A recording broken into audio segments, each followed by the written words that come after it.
Welcome in, everybody, to another live edition of 410 Sports Talk. I'm James Haskell, along with my co-host Glenn Martin, DK in the background, and of course, we got to shout out intern Brad for all the stuff he does in the background of social media and stuff as well. So the whole team is here.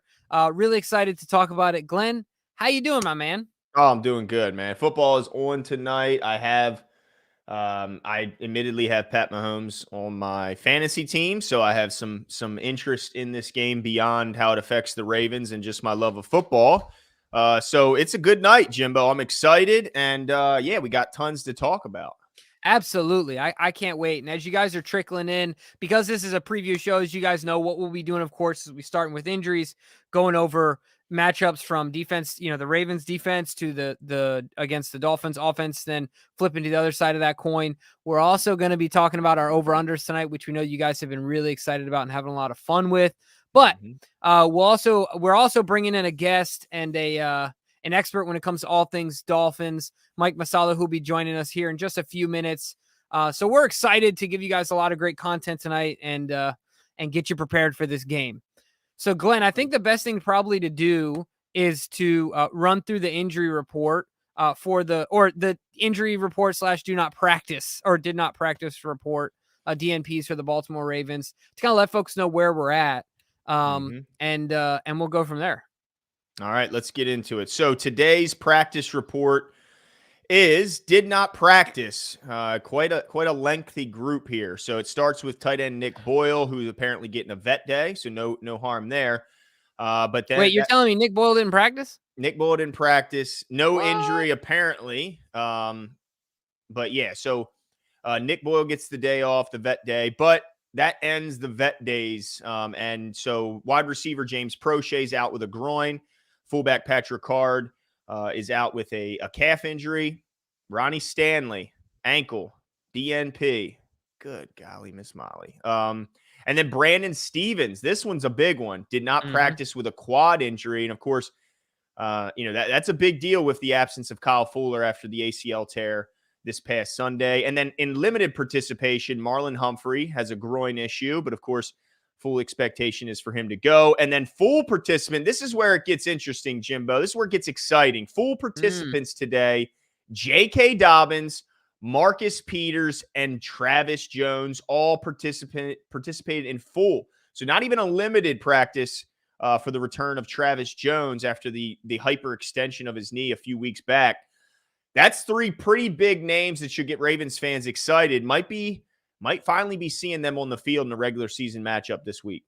Yeah, it's going to be really interesting to see how that trend line goes from a fantasy standpoint, right? With like people benching JK and then people starting JK, kind of where that's at. We'll see that, of course, trend in the right direction. But I'll tell you what, everyone's excited about JK.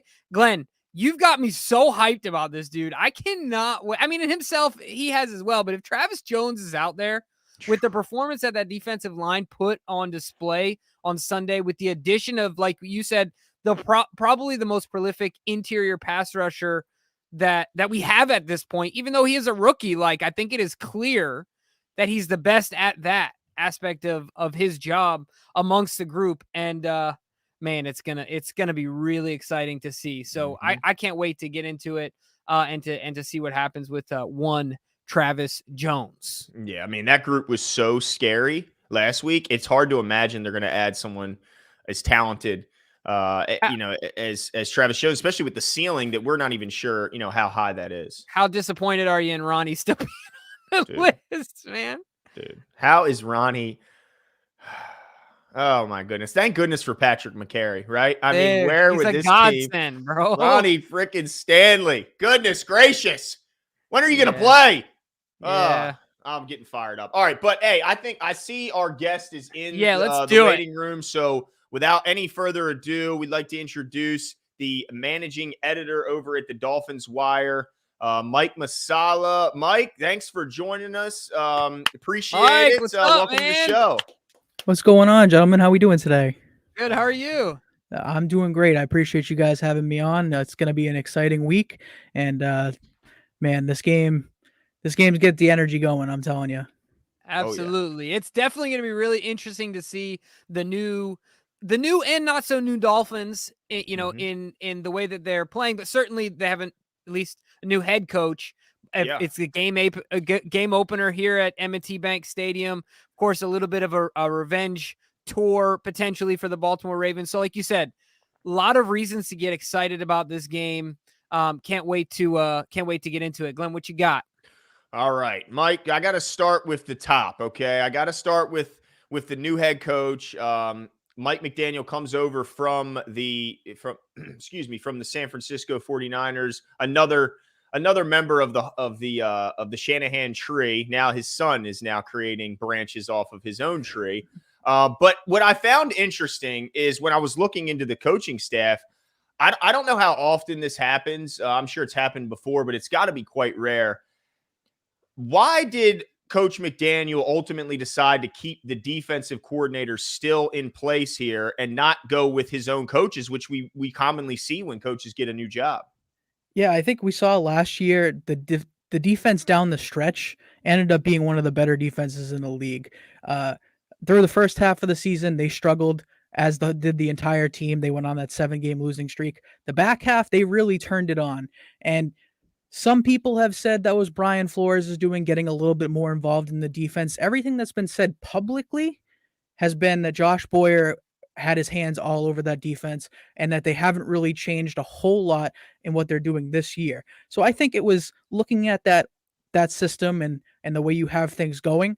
You want to have continuation. You don't want to start over with a guy who might be coming in, changing the system around a little bit, putting guys in positions that they're maybe not as successful as they were the second half of last season.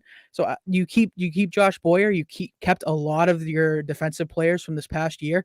They re-signed almost everybody who was a free agent on the defense this offseason. So you keep them all around. You readjust Xavier Howard. You bring back Emmanuel Ogbah.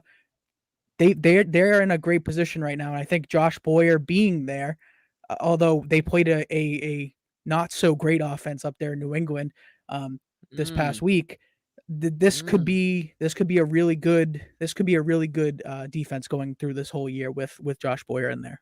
Yeah, it sounds like if I'm not mistaken, I think that you have some history in New England there, Mike. And so were those shots fired at the not so good offense, New England? I grew up in New England. I watched them for the last 27 years of my life, and it does not look anything like what I watched growing up, and it is very scary. Matt Patricia and Joe Judge and whatever Bill Belichick is deciding to do up there, I think it's the wrong move. So and we saw how that played out this past weekend. I think they're a team heading in the wrong direction right now. You hear that, Jimbo? Well, we won't.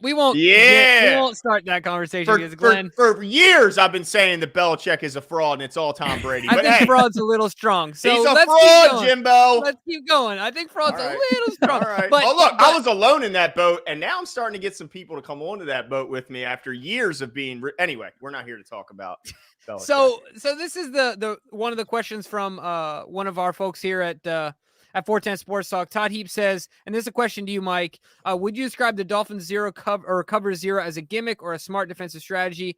If the latter, why has it been limited to the Dolphins so far?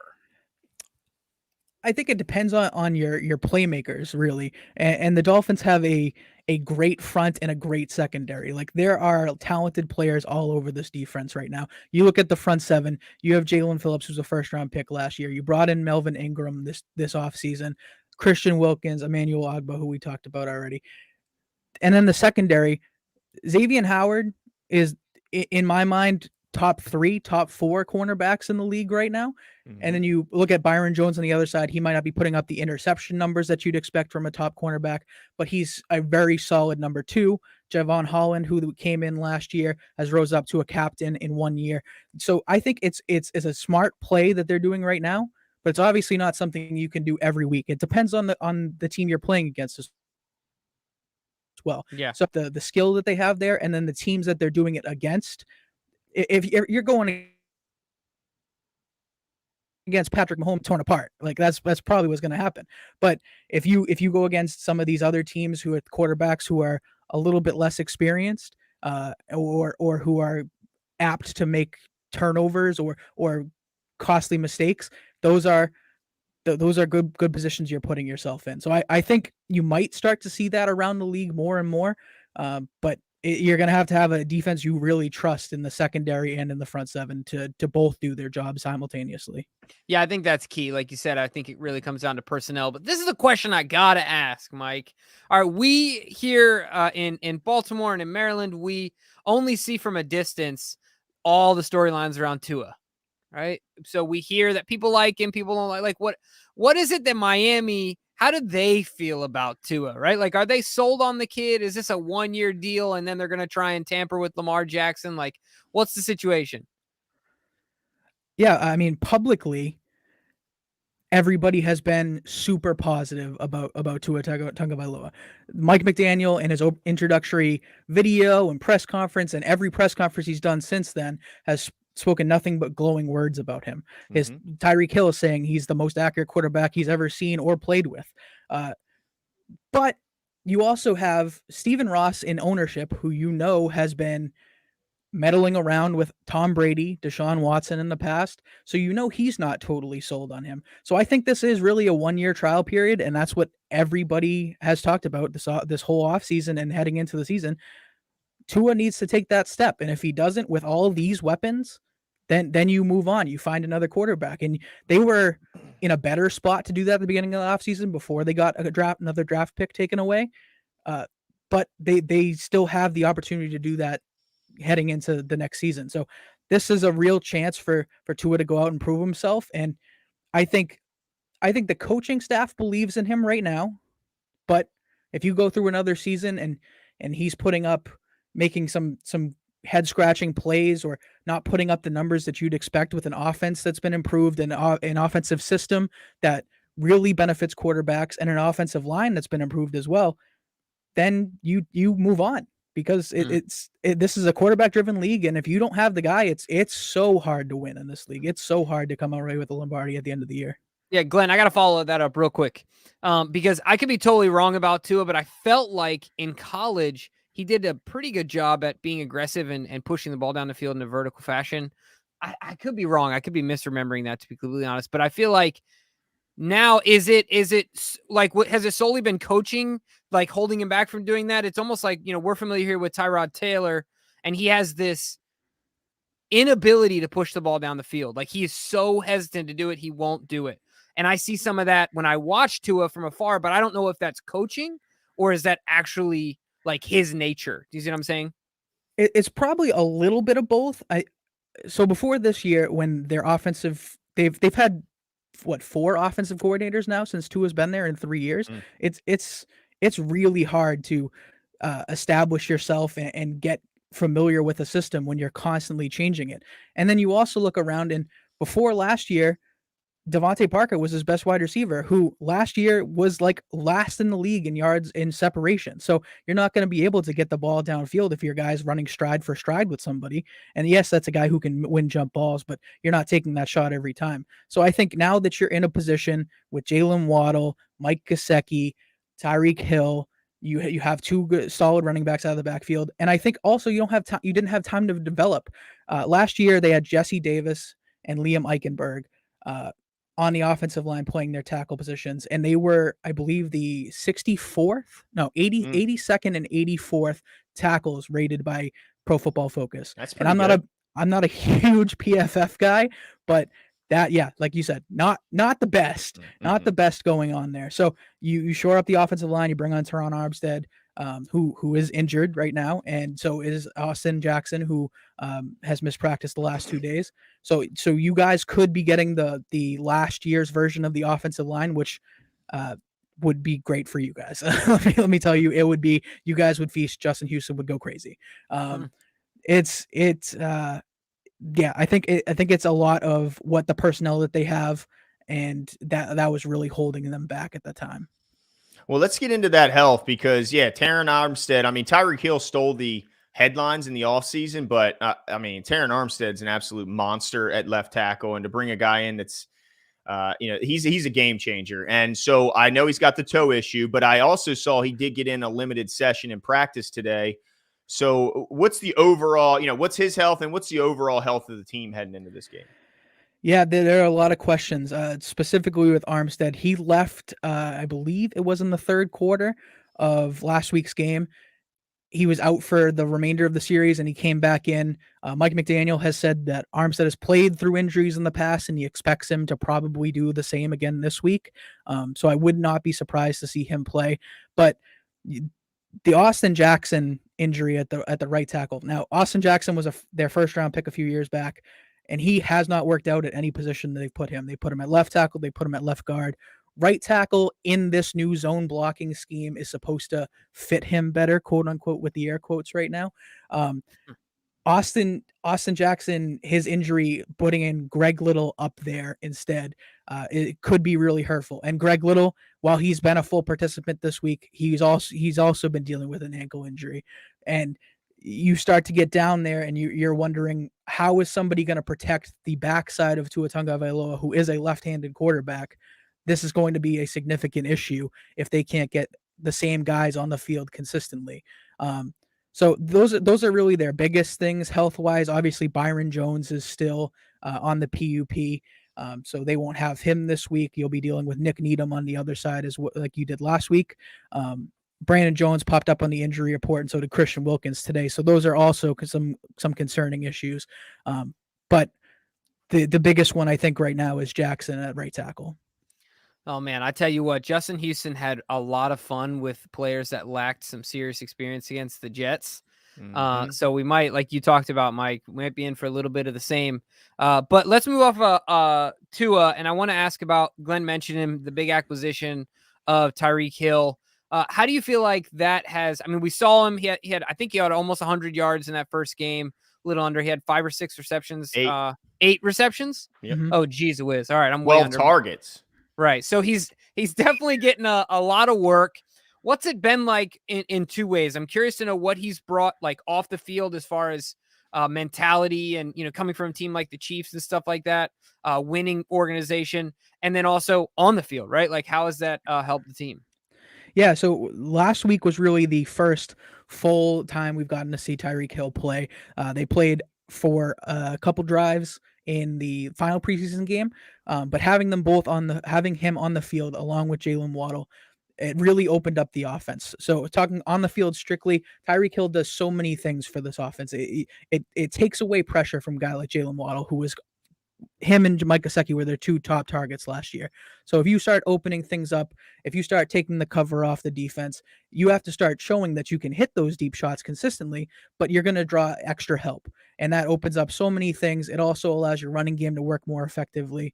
And he's one of the most dynamic players in the league. Speed-wise, you get the ball in his hands at the line of scrimmage on a slant. You saw what Jalen Waddle did last week on a slant route. Crazy. On 4th and 7. Blazing Crazy. Speed. How many people make that play in the whole league? Maybe 2 of them, and they might be in Miami. On the same team. Yeah, exactly. It's pretty crazy. Off the field, he's done a lot to support his quarterback. He's been pumping up Tua every single chance he gets. Again, we talked about the most accurate quarterback thing. Probably a little bit of an overstatement, but he's been, from what everybody else has said, from the coach to the players, that he is showing up every day like he is trying to earn a roster spot. And obviously he's not. He's making $30 million a year. He's made 6 straight Pro Bowls to start his career. He's one of the best wide receivers in the league. He doesn't need to do that, but he's going out and showing everybody, hey, this is how we work. This is how you become a championship team, because this is what he did in Kansas City to help him get there.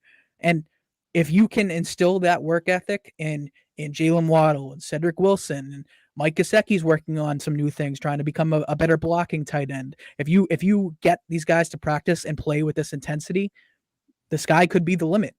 Obviously, it all comes back down to what your quarterback can do in this system, but that work ethic will pay dividends. Mm-hmm. Yeah, no doubt. It takes a different type of work ethic if you want to be a champion. But you touched on it briefly, and I want to circle back. Mike Gesicki was such an integral part of their offense last year. And my fantasy team. Yeah, and so how does he come out of that game with just 1 target, 1 catch for just 1 yard? I mean, what is this something that Mike Gesicki is going to have to get used to, or is this an aberration? Yeah, this was the big question this offseason. They decided to bring him back on the franchise tag. There was some questions on whether they were going to franchise tag him and trade him, keep him around, sign him to a long-term deal. They ended up going with the franchise tag route. And once you have Mike McDaniel in here, I mean, you guys saw what Kyle Shanahan did in Tennessee and in San Francisco, making George Kittle one of the best blocking tight ends in the league. And he wasn't necessarily a top blocking tight end when he came out. He was solid, don't get me wrong, but he took a real big step in San Francisco. And when Mike Gesicki is in that offense, he's not an inline tight end. He didn't do that really at all when under Brian Flores. He is a big slot receiver. He can play outside. He has had to adjust this offseason, and that's been something they've really challenged him on, watching a lot of George Kittle tape and really getting him to learn that inline tight end role. They brought over John Embry, who was the tight ends coach from San Francisco, to help teach him that. And he's really you can tell he's working at it, but we haven't seen huge benefits. I believe I saw a stat that was they ran the ball 5 times while he was on the field on this past Sunday for 0 yards. Ooh. So anytime you have him in line, it's not working out very well. And you have Durham Smythe, who's at least a somewhat capable blocker. He's not George Kittle by any means, but he can get the job done. And he's out snapping Mike Gesicki right now. So wow. There's a real big question where he's going to fit. Do you start to just line him up as a wide receiver, let him do his thing? Or again, this is another 1-year trial. And I think it was smart the way that they did it. Bring him back, see what he can do. Maybe you end up moving him by the middle of the season if he can't figure things out.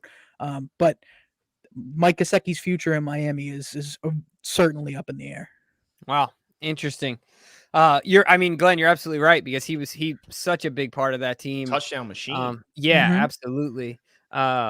So one of the questions I had, let's take a macro perspective of this game for a second, take a step out of like individual matchups. And what I want to get from you is really, this is the Dolphins' first test away with the new coaching staff here in Baltimore. John Harbaugh, I think, does a pretty good job against younger coaches, historically speaking, that are younger as in like time in a head coaching position. So what are the keys here for the Dolphins to come up to Baltimore and get out with a W? Yeah, I think protecting Tua obviously is the number one thing right now. And I think your defense needs to get after Lamar Jackson. You were able to do a lot of things last year in a game where Tua did not start, and you were able to come out with a win. I think you need to attack them in similar ways. Xavier Howard today said that Baltimore is probably expecting Miami to come out and play the same way, that they're probably going to try to do a few things a little bit differently. And that's the NFL gamesmanship. But you need to protect Tua. You need to give him time. You need to allow him to make your plays, make your throws. If it's taking a deep shot every once in a while, if it's holding your block and getting to the outside to allow your running back to hit the hole, their offensive line with the injuries right now is a huge question. And then, like I said, defensively, the turnovers is what's been really key for this defense over the last year. They won the turnover battle last week 3-0. Xavier Howard's one of the top interception getters. He is the top interception getter since entering the NFL. You have so many guys. You can get after Lamar Jackson. If you can contain him and protect Tua, I think those are two keys to winning this game. And there's a chance they can do it. I know you guys were talking a little bit before I got on about your tackle situation, and it's probably just as uncomfortable as ours right now. So that's why those guys get paid so much, man. They're just dime a dozen, then they don't stay healthy a lot of times. There's not a lot of them out there. That's you lose your one, and it's just like every team, they're just scrambling to try and find anyone who can be serviceable. But man, it's frustrating. All right, so what's your prediction? I mean, what do you think ultimately takes place in Baltimore on Sunday? I do think it's going to be a close game. I don't see this being a blowout for either side. Maybe last week's game for both teams weren't blowouts, but they were decisive victories. I don't know if that's going to be happening this week. I see like a 1-score game. I want to do it. I want to say it's going to be Miami. I do think Baltimore ends up winning this one.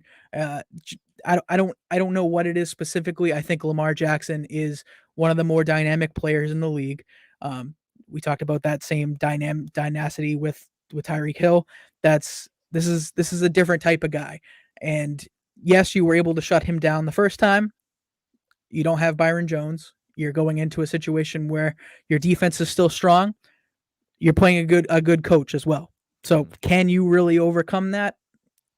I would like to say yes, but I think Baltimore will win in a very close game.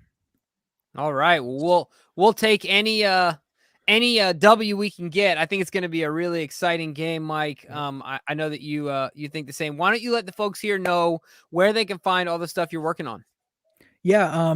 On Twitter at Mike_Masala, you can find me there. DolphinsWire.usatoday.com, or if you can just type in Dolphins Wire, you can find all the stuff that I do. Jason, who's one of our other writers, you can find his stuff on there as well. I do a podcast from time to time at Moving the Posts.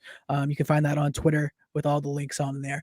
I really appreciate you guys having me on. This was a blast. I would love to do this again someday.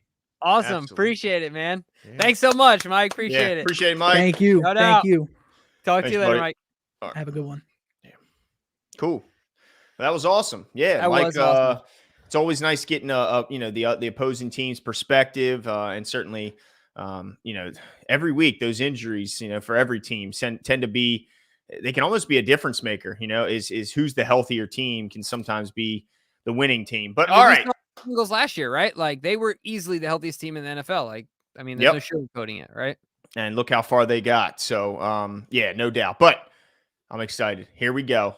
Now it's time to talk about the Baltimore Ravens. I am super hyped because I've certainly done my research on the Dolphins, and I have a lot to say about them. So I'm excited to get into it. Jimbo, where should we start with our portion of this prep? Yeah, so we've talked about the do not practice or did not practice, the DNP guys. We talked about the injury report. We've done a lot of granular stuff from a matchup perspective.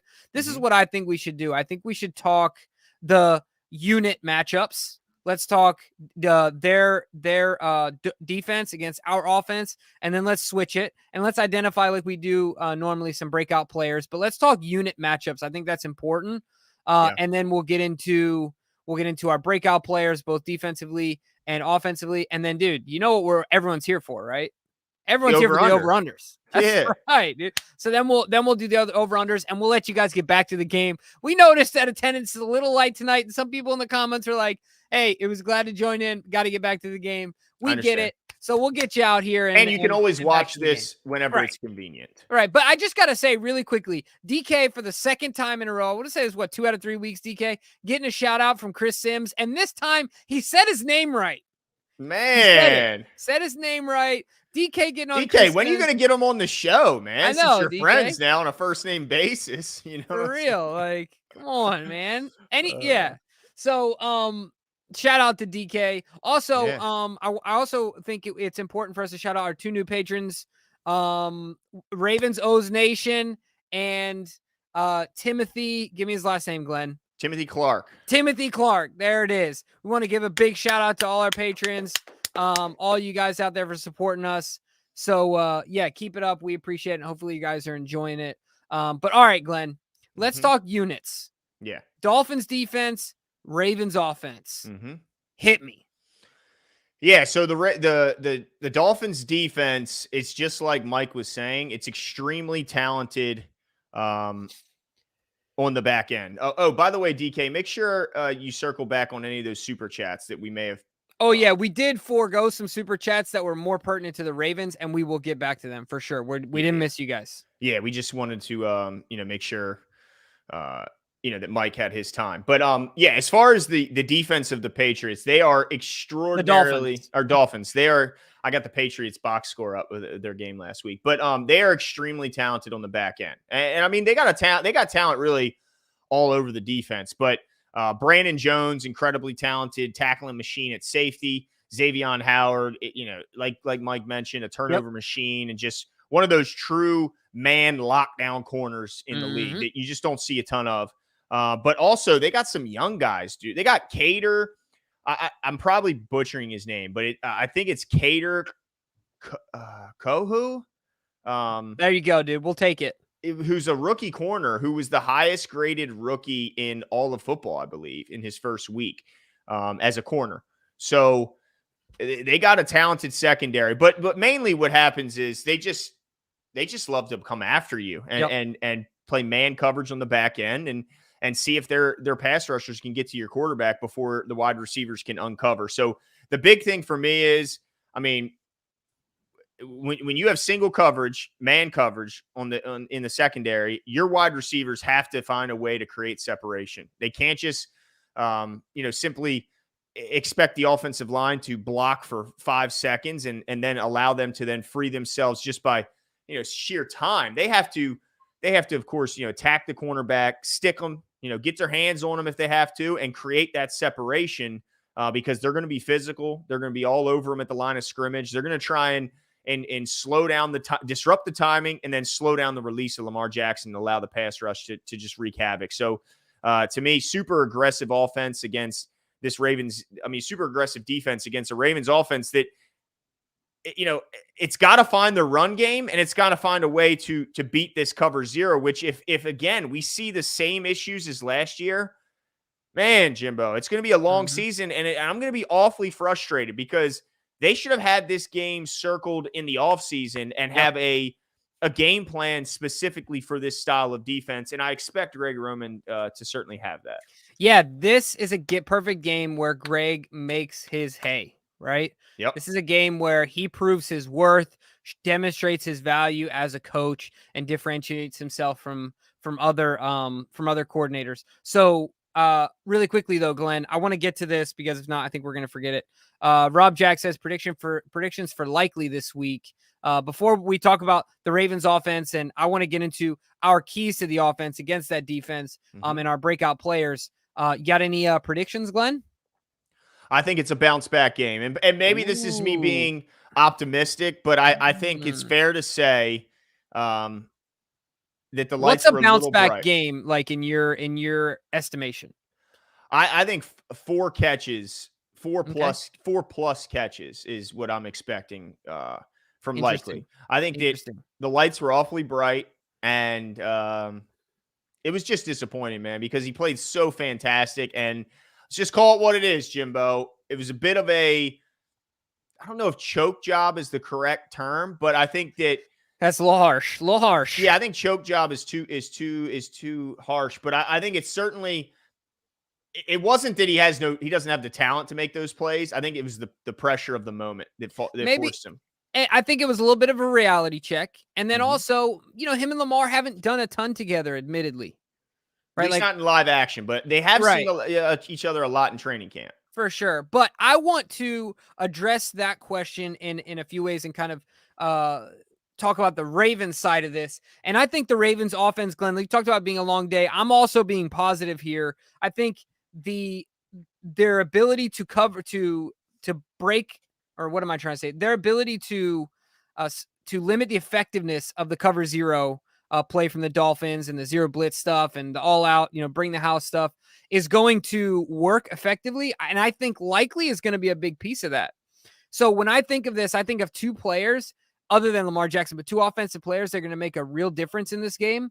And one of them is a breakout player for me. And I'm going to tie this in also with my key to the game offensively, and that's Devin Duvernay as well. So I think of likely, and I think of Duvernay as 2 guys. Not that Mark can't do this or other guys, but I think of those 2 guys that in a truncated space can put their foot in the ground and create some separation quickly, right? Like you want quick separation so you can just boop, boop, boop, hit it, right? Because that it's a numbers game. There's going to be guys open. It's just a matter of getting there quickly enough before the time runs out and there's guys in your face, right? So I think if there's a guy that can do that from the wide receiver group and I would want to give the ball to, I think Devin's the one that in a really limited time can put his foot down, make a move, get enough space where Lamar can just bloop, get it to him. And it only needs to be a couple times. Same thing with likely. I think he can do the same thing. And my key to the game offensively really all hinges on this. I think the entire the entire game, the outcome, not the entire outcome. I mean, there's 3 phases of the game, but offensively, how well we do really comes down to our ability to do this. And Glenn, we only need to do it a couple times. My key to the game is beat the cover 0, the 0 blitz stuff, and stay true to whatever you wrote up. Like, I think you've probably been in these situations before where you're in the middle of a game, you prepared for something, it didn't work once, but you're like, crap. And people will scramble and start to change everything. They'll rip up the playbook. If it doesn't work once, it doesn't mean we need to throw out the baby with the bathwater. Let's hang in there. Let's just execute better because we know it can work. Once again, it's just mathematics, right? So let's get it to work here. And I think if we stick to it, I think the Ravens really will dominate, will win decisively. I don't know if dominate's the word, but certainly they'll win decisively. So that's my offensive key to the game. And my guy here is Duvernay. I think he's the one that, to make a comparison, and I'll get off my soapbox here. Giannis only has to take a couple threes to bring that defense out, right? We only have to get it right a couple times before they're like, all right, this is pointless. Like, we can't do this anymore, you know? So anyway, that's my take on the Ravens offense and how they be successful against that really talented defense and who the players are that I think can get it done. Yeah, I think that the thing I wanted to address the comment when Mike was on, you threw up a question about the style of defense that the Dolphins play and how come we don't see more of it. The one thing I want to remind fans is this is just how the Dolphins play defense. This isn't how the Dolphins play defense against the Ravens. Yeah, John talked about that. This is just what they do. So for people saying this is like the Ravens package and all that stuff, no, this is the Dolphins scheme. This is what they do week in and week out. And certainly, like Mike said, there are certain quarterbacks that excel in those situations and really can really crush the blitz. You know, I think he mentioned Pat Mahomes. Pat Mahomes was the best quarterback last year against the blitz. So certain guys, you're not going to blitz as heavily if that's the area in which they excel. And part of that is, of course, of Andy Reid and his play design, his ability to get guys open quickly and then yak yards, you know, against a defense that aggressive is insane. So they are going to come after you no matter really who you are. But certainly if they see that it's working, they're going to come after you more and more often. So my thing is for this game is we got to find this run attack. You know, I look at Greg Roman, I say, if a Greg Roman offense doesn't have an effective run game, then Greg Roman shouldn't be here. That's just the bottom line. This guy prides himself on a run attack that, you know, some said that didn't matter who the back even was. You know, that it was so impressive. Yeah, that almost anyone could be back there. Almost kind of giving me flashbacks of when Justin Forsett came here and just found his rhythm with that Kubiak offense and turned into a Pro Bowler. Almost out of nowhere when he never reached those heights until he got here. I tell you what, Kubiak or Justin Forsett's kids have Kubiak to thank for their college fund. That is for sure. Yeah, he made them an awful lot of money. So, you know, I just think that if Greg Roman can't get this run game going, then not only is this game in big trouble, but the season is at risk. They got to find it. Now, I'm willing to give them a pass last week because of the fact that none of the starters played in the preseason, and that was basically their de facto preseason game, certainly the first half. And they did get better as the game went on. So let's hope that we see some improvements because I don't think you're just going to simply be able to throw your way out of this game. I think you have to find that rush attack and use it to set up your passing game. So while I think the cover 0 is certainly a focus, I think you got to find that run attack. And my breakout player is Isaiah Likely, part of which because I think he will bounce back from a pass catching standpoint, but also he's got to show that he can at least be serviceable in the run game and stop getting all these damn holding penalties that are taking first downs off the board. He took 2 first downs off the board in the preseason with holding penalties, and he took 1 off the board in the Jets game in week 1 when he took away the Lamar Jackson first down. So if you're going to stay on the field and be a contributor in our 2 tight end sets, then you got to stop getting dumb penalties. You just got to. And holding, especially when you're holding in a spot that's not even relevant to the success of the play, you got to clean that up. So Likely, I think, will bounce back from a pass catching, and I'm hoping he can stay off the penalty list because the last 2 games we've seen him holding penalties have really. And look, John Harbaugh is not going to keep putting you out there if you can't stop getting penalties that kill a drive. So it's also, you don't want to end up in that doghouse. Yeah, so I think likely will bounce back, and I think they got to find that run game, Jimbo. Have to. For sure. I agree 100%. I think that's so interesting because the way that we address this game offensively, we're almost polar opposites, but I think that they have a connected relationship. I'm trying to think of that word. My vocabulary is lacking right now, DK. But a relationship in which they depend on one another, right? Like, there you go. Absolutely the case, because I think we need to do both to have success in this game at the end of the day. Let's flip the coin here, Glenn. Let's talk about our defense against that offense. We did that a little bit there, but unit to unit, we know the names over there: Waddle, Hill, even Gesicki. While he said this is a make or break year for him, we know what he can do. Right? They've got Edmonds in the backfield. They got two under center. That offensive line seems to be having some issues. So what do we do defensively, Glenn? Talk to me about what you think our focus is here for the Ravens on offense and keys and players for us to keep our eyes on. Yeah, no doubt. To me, there's one key to this game when it comes to defense, and it's tackling. You got to tackle well. This offense relies so much on yards after catch. It's insane. They talk about Tua and his lack of arm strength. Well, if you look at the design of the offense, it doesn't look like the coaching staff believes he has the strongest arm either, because it seems like the design of this offense is get the ball in the hands of my receivers and let them go get the yards. So, I mean, who more perfect for that offense than Tyreek Hill and Jalen Waddle, who are probably the two fastest players in the league. And the only one who's challenging those two for the fastest player in the league is the back-to-back fastest clock time in the NFL, and it's also in their team and in their running back room, Raheem Mostert. So they got probably the three fastest players in all of the NFL on one team. And is it Cedric Wilson Jr.? Not slow either. So a bunch of quick twitch, fast guys that want to make you miss and turn a 5-yard catch into an 80-yard touchdown. So in my opinion, it's all about tackling. Now, here's the good thing is that the Ravens did tackle really well in that first game against the Jets. The bummer is that Kyle Fuller is now gone for the season. He played well. He tackles well at that position. So we need to see the guys step up behind him, the young guys, Brandon Stevens, Pepe. I think we're going to see a decent amount of Jalen Armour-Davis, especially if Stevens is not up, which he didn't practice today. So to me, it's all about tackling those skill position players because they're going to get them in space and see if they can turn nothing into something. Man, I'm just nervous because we cannot see a poor tackling showing, or this could be a very, very long game. But let me also just quickly say, Raheem Mostert has had injury issues, but if he's healthy, him and Chase Edmonds in the backfield are a dangerous duo. Raheem Mostert excels in this offense. He's had crazy games in San Francisco in the same offense.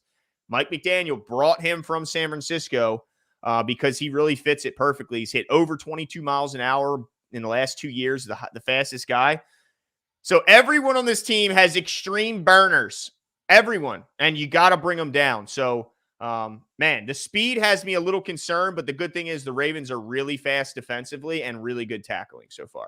Yeah, 100%. Just to add to that, the way I would see our defense finding success in this game is making Tua think twice. And I think that what that does is that allows him to make a mistake or two, just a hitch extra or two. And that ties right into my my defensive player of the game. I just want to also mention, I can't remember if we talked about this at the beginning of the show, but Marlon Humphrey, of course, popped up on we did talk about the injury report. And to compensate for that, at least we have Marcus Peters as a full participant, which is exciting, looking to be coming back. And I'm saying Marcus Peters pulls a similar.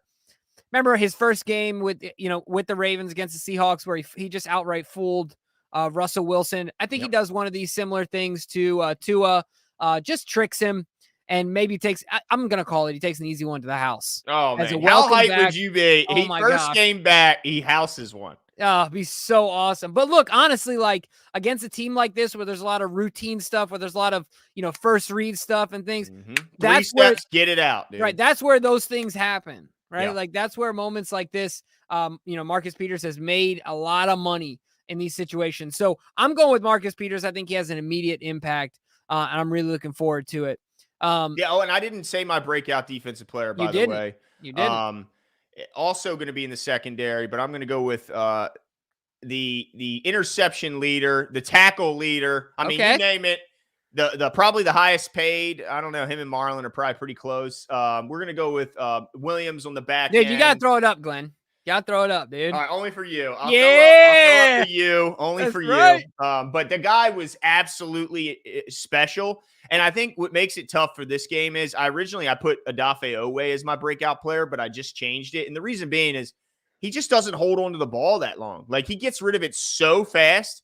Unless you tackle him in the first like 2-3 seconds, that ball's gone. So unless the defense in the secondary can do an excellent job of buying time for that pass rush, I think it's going to be a tough go of it for the pass rushers, even with the banged up offensive line of the Dolphins. 100%. Whoo, I cannot. Man, after every one of these shows, I get so stoked about it. But we're really excited to talk about our over-unders. And our over-under competition, just like every week, is brought to you by the sponsor of our show. Prize Picks does some incredible over-unders on their app. Last week, Glenn, I'm proud to say I tripled my money because they had a promo going with Tom Brady at 0.5 for over-under for the yards. Giving it out. It's really simple. The really cool thing, guys, go to Prize Picks, download the app, use the code 410. It's 3 numbers, 410, and you get your initial deposit matched up to $100. So go check it out. Check out their over-unders. If you know football, it's easy to win some money. So go check it out. But Glenn, let's get into our over-unders. And just so you guys know, as a PSA, our over-unders, the way you can participate if you don't know, is in a few ways. One, you can DM us on Twitter, Instagram, or Facebook, or you can add your over-unders to the comments to this video after it's done being live. Do not add it in the chat because they disappear as soon as the show's over. Add it in a comment. But let's get into it. Currently, Brad is in first place.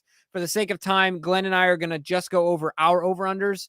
But of course, you can rest assured that DK and Brad for the show are also participating. Young boy Brad is currently winning. So, Glenn, you want to kick us off? Or DK, I guess you want to kick us off? Yeah, buddy. All right. The first over-under. Ravens rushing yards over under 105.5 yards total. Jimbo, what do you say? Yeah, I'm going just under. I think they get in the 95, 98 range, but I don't think they crack 100. I'm going under. If I would have asked you last year, the year before, 3 years ago, if the not Ravens, a chance. I don't think you would have said under if I would have picked Lamar Jackson's rushing. Yeah, total. that's a good point. Or if you would have put like 220 up there, I might have been like, this is a tough one.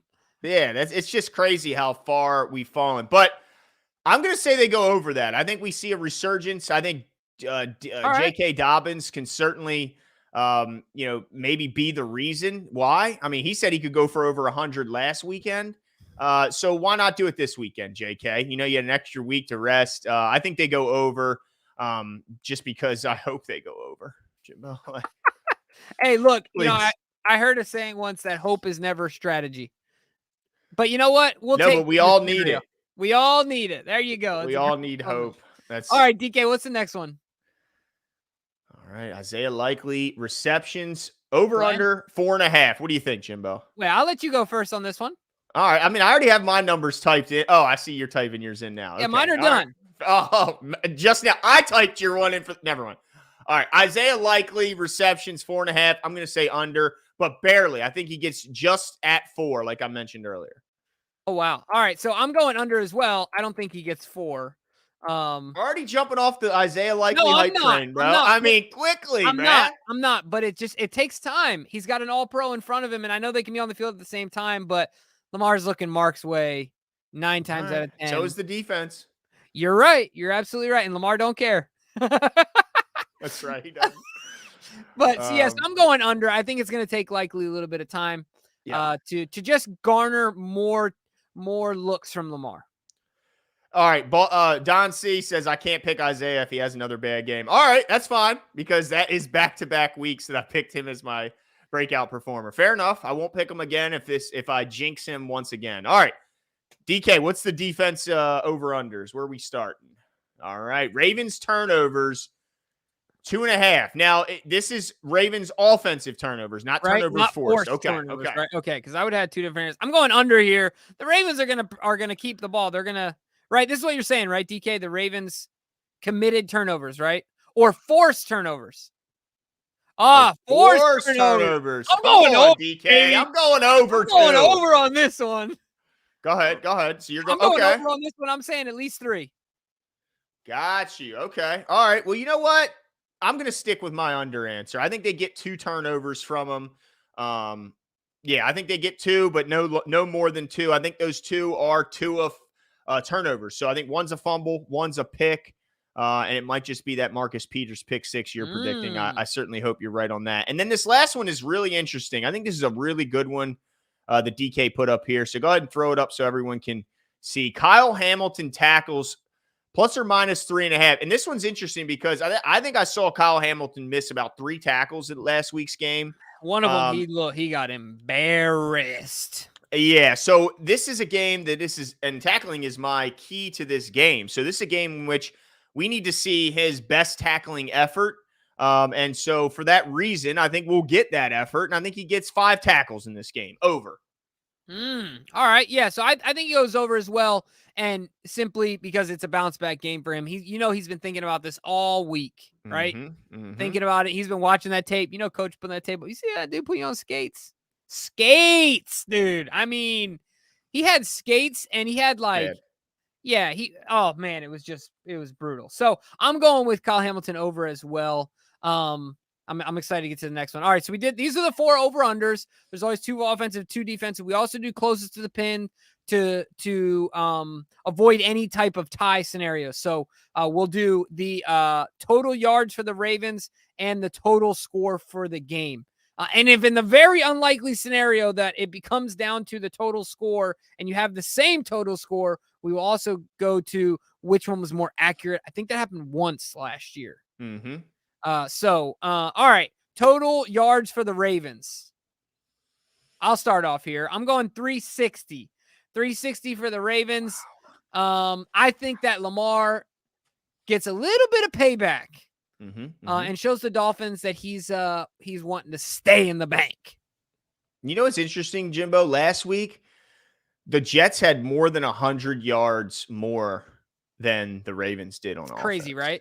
Yeah, it didn't look like that during the game, but I think a lot of those are those meaningless yards that we always talk Joe about. threw it like 10,000 times, something like that, right? Yeah, 60.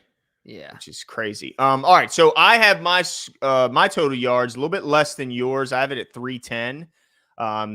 Just because I still think we could see some of the rust, from that we saw last week, not to the degree we did.